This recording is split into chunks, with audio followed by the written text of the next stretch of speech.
कहाँ जा रही हैं अम्मी? भाई कमरे में नहीं है, ऑफिस चले गए। से मिले बगैर चला क्या?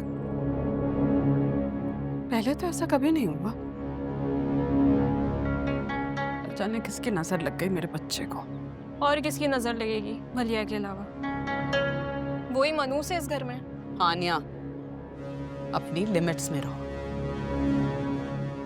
सॉरी अम्मी, लेकिन जो कुछ उसने मेरे भाई के साथ किया है, उसके बाद उसका अच्छे लफ्जों में जिक्र नहीं बनता। देखो बेटा, उसने जो भी किया, लेकिन तुम अपनी तरबियत हरगिज नहीं भूलोगे।